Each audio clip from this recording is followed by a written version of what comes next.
Praise Lord. दोस्तों, हम आपका स्वागत करते हैं आज सुबह की प्रार्थना में। और आज मैं आपसे बात करना चाहता हूं कि परमेश्वर आपको सफलता की ओर लेकर चलेंगे। हो सकता है इस समय आप अपने जीवन में असफल हो गए हो। आपने कोई काम शुरू किया और वो उस काम में आप असफल हो गए। आपने कोई परीक्षा दी, उसमें आप असफल हो गए। आप अपने परिवार के लालन पालन में असफल हो गए। आप हो सकता है जीवन के अनेक क्षेत्रों में असफल हो गए हों। लेकिन आज मैं आपको उत्साहित करूंगा कि परमेश्वर आपको असफलता से सफलता की ओर लेकर चलेंगे। प्रभु आपको सफल बनाएंगे। यदि आपका भरोसा परमेश्वर के ऊपर है तो हमेशा आप असफल नहीं रहेंगे, आप सफल होते चले जाएंगे। आज नहीं तो कल प्रभु आपको सफल करेगा। एक वचन हम लोग पढ़ेंगे मीका की किताब, उसका 7 अध्याय 8 पद लिखा है, हे मेरी बैरिन, मुझ पर आनंद मत कर, क्योंकि ज्यों ही मैं गिरूंगा त्यों ही मैं उठूंगा, ज्यों ही मैं अंधकार में पड़ूंगा त्यों ही यहोवा मेरे लिए ज्योति का काम करेगा। यहां पर भविष्यवक्ता मीका कहता है कि हे मेरे बैरिन, मुझ पर आनंद मत करो। क्यों मत करो? क्योंकि आज हो सकता है मैं गिरा हुआ हूं, लेकिन कल मेरा परमेश्वर मुझे उठाएगा।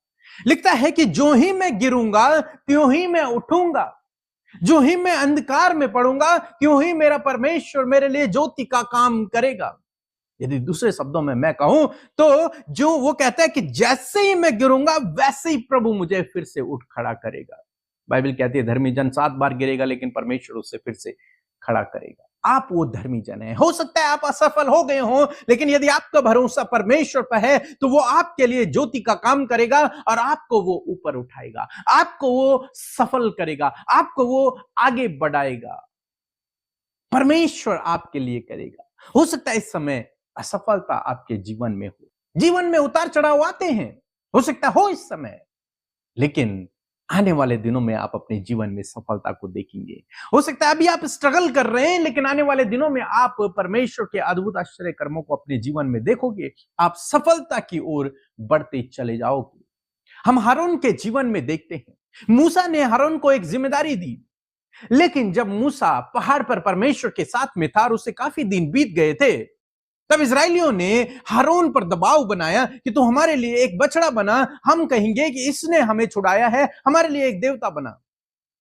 और हारून ने उनके दबाव में आकर वैसा ही कर दिया। मीन्स अगर कहा जाए तो वो अपने काम में असफल हो गया, वो परमेश्वर की दृष्टि में असफल हो गया, वो अपने भाई की दृष्टि में, मूसा की दृष्टि में असफल हो गया।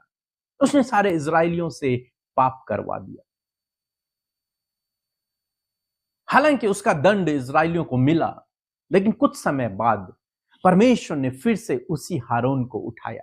फिर से परमेश्वर ने उसी हारून को, उसके घराने को अभिषिक्त किया और परमेश्वर ने फिर से उसे याजक पद पे, महायाजक पद पे परमेश्वर ने उसे नियुक्त। परमेश्वर ने हारून को छोड़ा नहीं, परमेश्वर ने हारून को त्यागा नहीं। हालांकि उसने गलती की, हो सकता है आपने भी की हो, लेकिन परमेश्वर आपको नहीं छोड़ेंगे और नहीं त्यागेंगे। हो सकता है आप परमेश्वर के पीछे चलने में असफल हो गए हों, आत्मिक जीवन यापन करने में असफल हो गए हों, उसकी आज्ञा को पूरा करने में असफल हो गए हों, लेकिन आपको निराश होने की आवश्यकता नहीं है। यदि आप परमेश्वर पे भरोसा करते हैं तो वो फिर से आपको उठाएगा, फिर से आपको इस्तेमाल करेगा, फिर से आपको आगे बढ़ाएगा, फिर से आपको सफल करेगा, फिर से आपको ऐसी शक्ति और देगा, ज्ञान बुद्धि समझ देगा कि आप उसके आत्मिकता में आगे बढ़ेंगे, आप विश्वास में आगे बढ़ेंगे, आप उसके आज्ञाओं का पालन करने में आगे बढ़ेंगे, आप अपने जीवन के हर एक क्षेत्र में सफल होते चले जाएंगे। इसलिए इस असफलता को देखकर आप डरे नहीं, घबराए नहीं, चिंतित ना होए, निराश ना होए। कोई बात नहीं यदि असफलता है, आने वाले दिनों में आपके जीवन में सफलता है। आने वाले दिनों में परमेश्वर आपको आगे बढ़ाने जा रहा है। आने वाले दिनों में परमेश्वर आपके जीवन में काम करने जा रहा है। इसलिए आप निराश ना हो, प्रभु पर भरोसा रखें, वो आपको असफलता से सफलता की ओर ले जाएगा। सो प्रभु आपको इस वचन के द्वारा बहुत आयत से आशीष दे। आमीन। इन परमेश्वर के वचनों को अपने घर पर लगा लें और दिन रात इन पर मनन करें, तो परमेश्वर आपको आशीषित करेंगे, इन वचनों को आपके जीवन में पूरा करेंगे।